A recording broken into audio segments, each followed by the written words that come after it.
Hello বন্ধুরা, আজকে আমি তোমাদের জন্য একটি নতুন ভিডিও নিয়ে এসেছি। এই ভিডিওটিতে আপনারা দেখতে পাবেন কিভাবে একটি ইউটিউব চ্যানেল বানানো যায়। তো আমরা সবাই জানি একটা ইউটিউব চ্যানেল বানানোর জন্য একটি আমাদের জিমেলের প্রয়োজন হয়। ওই জিমেল আইডিটা থেকে আমরা একটি ইউটিউব চ্যানেল বানাবো। তাই আমরা আবার মোবাইল স্ক্রিনে যাব। ইউটিউবে আসার পর আপনারা নিচের সাইডে একটা লোগো দেখতে পাবেন, এই বলে লেখা রয়েছে। তা ওইখানে ক্লিক করবেন।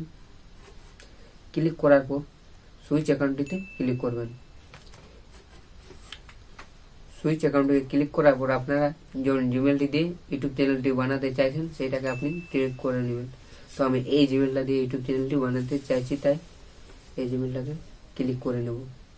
ক্লিক করার পর কিন্তু আপনারও এরকম একটি পেজ ওপেন হবে। তাই আবার নিচের লোগোটিকে ক্লিক করবেন, ক্রিয়েট চ্যানেলটিকে ক্লিক করবেন। ক্রিয়েট চ্যানেলটিকে ক্লিক করার পর প্রথম যে অপশানটিতে দেখতে পাচ্ছেন সেটি আপনি কিন্তু আপনার ইউটিউবের ডিপি রাখতে পারবেন। তাই ওই ক্যামেরাটিকে ক্লিক করবেন। ক্লিক করার পর আপনার কিন্তু গ্যালারিতে চলে আসবেন। গ্যালারিতে আসার পর আপনি কিন্তু যে ছবিটি ডিপিতে রাখতে চাইছেন সেটিকে কিন্তু সিলেক্ট করে নেবেন। তো আমি এখন একটা যে কোনো ছবি নিয়ে নিচ্ছি।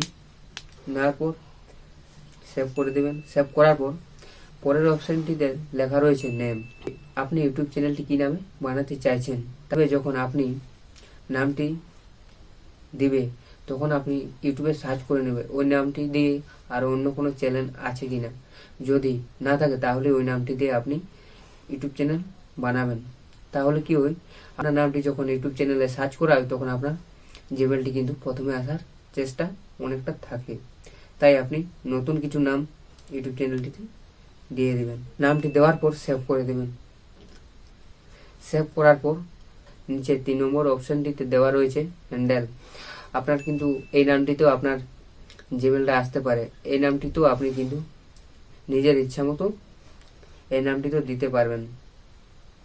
এটিও কিন্তু আপনার যে চ্যানেলটি আছে সেটিও কিন্তু সার্চ লিস্টে আসতে পারে। দেখার পর আপনারা দেখতে পাচ্ছেন একটি সাইডে একটি তীর চিহ্ন ছবি উঠছে, মানে এটা এই নামটিতে কেউ ইউটিউব চ্যানেল বানায়নি। তাই এটিকে সেভ করবেন। সেভ করার পর ক্রিয়েট চ্যানেলটিকে ক্লিক করবেন। চ্যানেলটি বানানো হয়ে গেছে। ভিডিওটি যদি ভালো লেগে থাকে তাহলে ভিডিওটিতে একটি লাইক করে দেবেন। আবার চ্যানেলটি যদি নতুন হয়ে থাকেন তাহলে চ্যানেলটি সাবস্ক্রাইব করে নেবেন।